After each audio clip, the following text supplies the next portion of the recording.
Hey everyone, welcome back to my channel. So I decided that what I wanted to do is I wanted to go ahead and get this box back together without the control board. I'm still waiting for that to come back in. When that comes back in, we're going to do a complete reassembly of the unit. But for right now, what I wanted to do is I just wanted to go ahead and walk you guys through how to repaste one of these units. As well as to show you the thermal paste that we're using. And the thermal paste that we're using is actually a really good quality one. And I've used it plenty of times in the past. So as you can see here, I do have a blue microfiber rag. Reason why I like this is because it's actually a lint-free style, so I can go ahead and I can do all the cleaning and everything else like that and not have to worry about leaving any kind of debris on there. I also took care of all this as well. The one thing that I'm not doing at the moment is actually using like, what's it called? Like alcohol prep pads, which is also something you should really do to go ahead and make sure that there's no like oils or anything else like that on there. But as you can see, I have wiped everything down. It's nice and clean.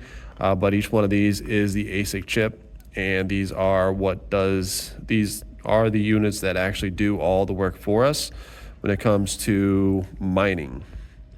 I would love to tell you what each one of these little chips does on here, but that's beyond my scope of knowledge. So right here, you can actually see the type of thermal paste we're using. It's Arctic MX6. There should be enough in here for us to be able to go ahead and redo this. And there's not really a lot that's going to be needed. It's basically a little dab like that is usually more than enough to coat the chip. And I'm going to have to clean this up a little bit because that's a little too much on some of these chips. So, but as you guys saw, there was like next to nothing on the chip to begin with. And obviously we don't want all this extra in between the chips on the board itself. So I'm just going to come in here and wipe all this down. We want to try to keep everything isolated onto the chip itself, and there will be some smush effect. That's what I call it, because when you actually take two components and you smash it down with something like this, or like a sealer, like a silicone sealer, which is what I'm used to using in the automotive industry, it basically smashes out and around. So you have to take into consideration how much when you're trying to figure out how much to use. You don't want to put too much because it's going to smash everywhere, and we don't want it to actually cause any kind of other issues in the future. So as you can see, didn't really use a lot of the MX6. The plunger's still pretty far out. It's because there's not really much that's needed. You want to make sure you have enough in here to help keep the chips cool, and to give a good contact with the heatsink itself. And on some of these, I probably have a hair too much thermal paste. And some of this is actually still sort of gooey. So I want to try to get it up as the best that I can.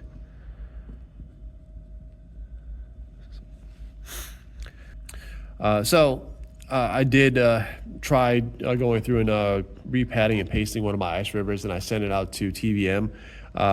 He's also known as the Veteran Miner on YouTube, but he also has his own channel, as well as his own business called, I think it's called GPU Cables now. And he does a fantastic job with cables and stuff like that. I have to order some more cables from him as well, so that way I could power these guys. Because the cables I was using before, they're good quality, but I don't think that they're the best.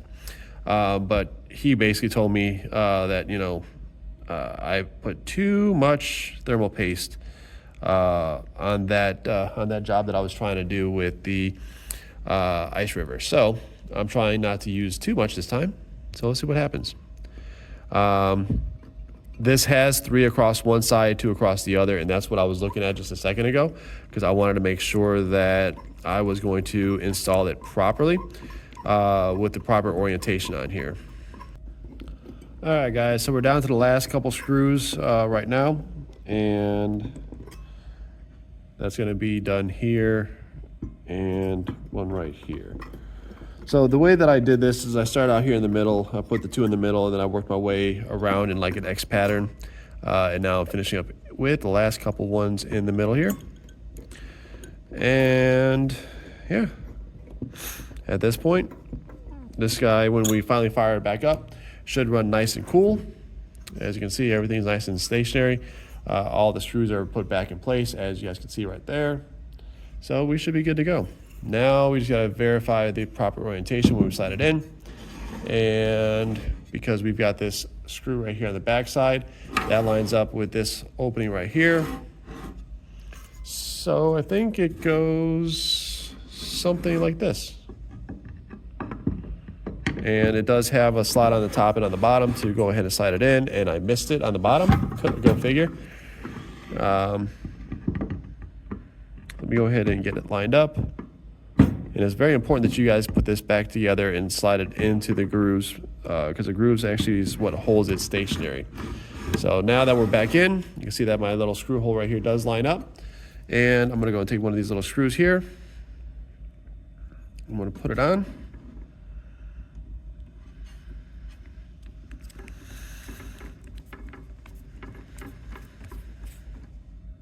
Make sure it's snug. And then on the front side here, it's hard to see, but let's see if I can get you a good enough angle in here. One of the fan headers is here, the other fan header is here, and this is gonna sit in there like this. So let's go ahead and route this bad boy in. And this piece right here would go towards the top, because that is actually where the little lineup tab was, but because it was a different style fan, that little tab did have to come off.